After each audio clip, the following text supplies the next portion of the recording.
Hello बच्चों, आप सब कैसे हो। आप सभी का बहुत बहुत स्वागत है मोटिवेटर ऑनलाइन क्लासेस में।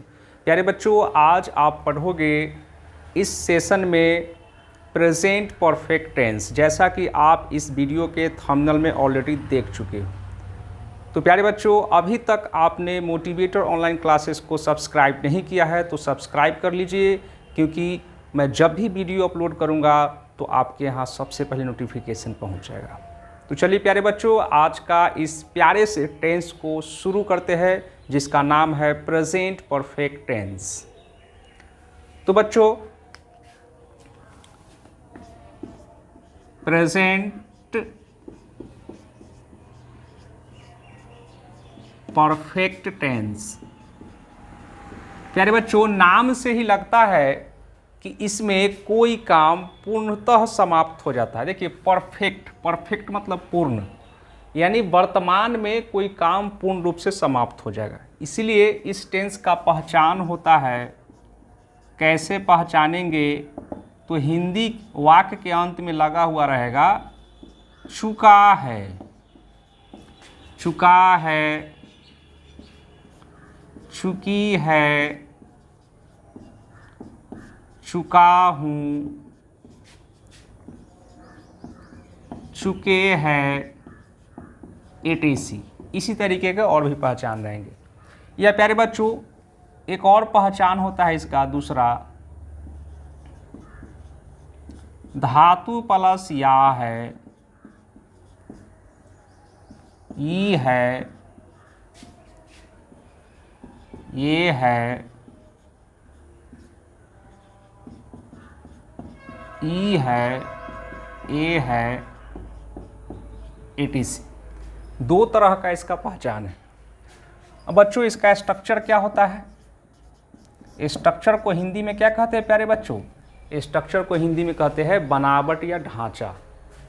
तो इसका होता है subject plus have oblique has plus V3 plus object. ये इसका पहला स्ट्रक्चर है। इसको प्यारे बच्चों कहेंगे अफर्मेटिव।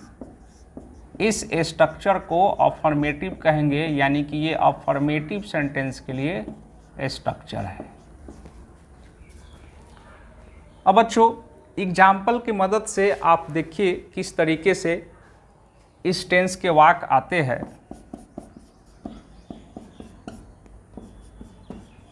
मैं पत्र लिख चुका हूँ, या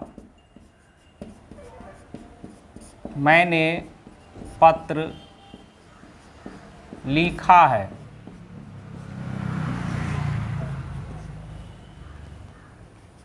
इसी प्रकार से वह आ चुका है, वह आ चुका है।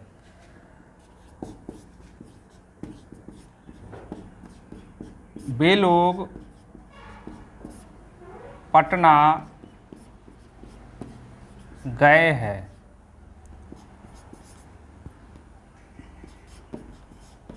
सीता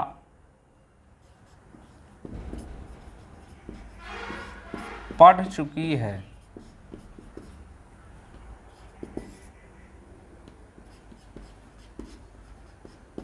हम लोग बाजार जा चुके हैं। तो इस प्रकार का वाक्य आपको देखने के लिए मिलेगा। प्यारे बच्चों, पहचान देखिए, अंत में चुका हूँ, या दूसरा पहचान पे आएंगे तो धातु प्लस आ है। इस तरीके का पहचान देखिए, धातु प्लस या है, ई है, ए है, ई है, और इसी में एक और इस तरीके का भी पहचाना जाता है धातु प्लस आ। धातु क्या होता है बच्चों? तो क्रिया के मूल रूप को धातु कहते हैं। अब देखिएगा इन वाक्यों का अनुवाद किस प्रकार से बनेगा। तो अनुवाद बनाने से पहले प्यारे बच्चों, आप देख लेंगे कि किसके साथ क्या लगता है, मतलब कौन सा सब्जेक्ट रहेगा तो हैव लगाएंगे और कौन सा सब्जेक्ट रहेगा तो हैज लगाएंगे।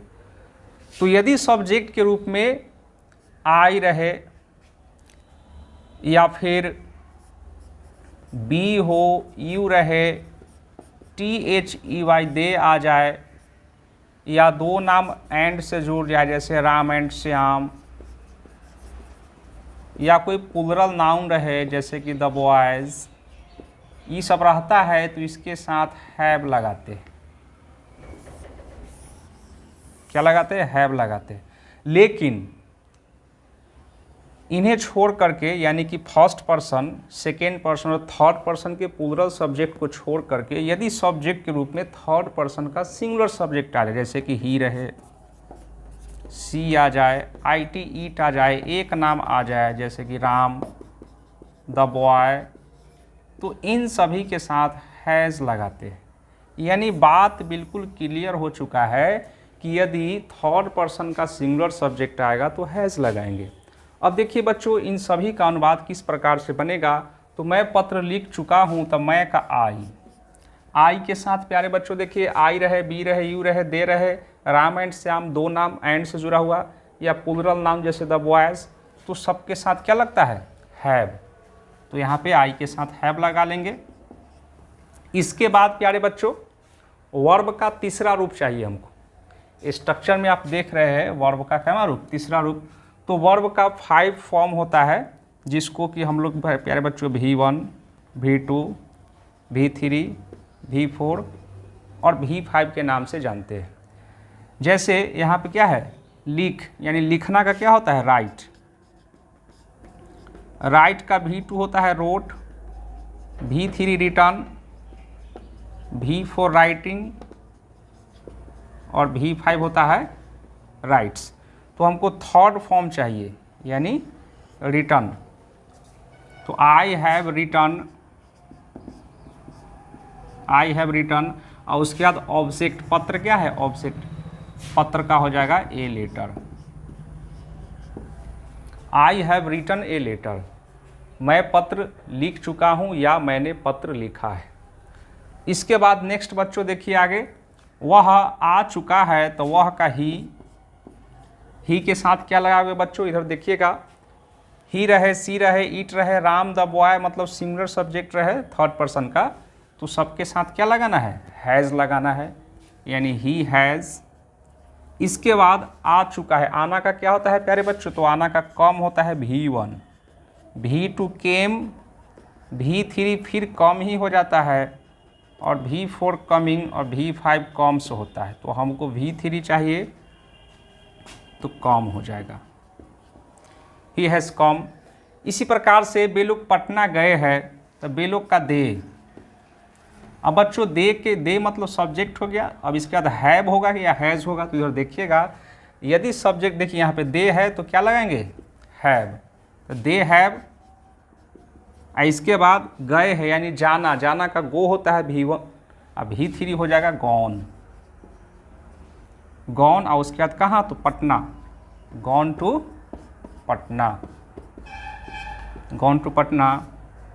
नेक्स्ट बच्चों, सीता पढ़ चुकी है, तो लिखेंगे सीता, और सीता तो एक ही नाम है।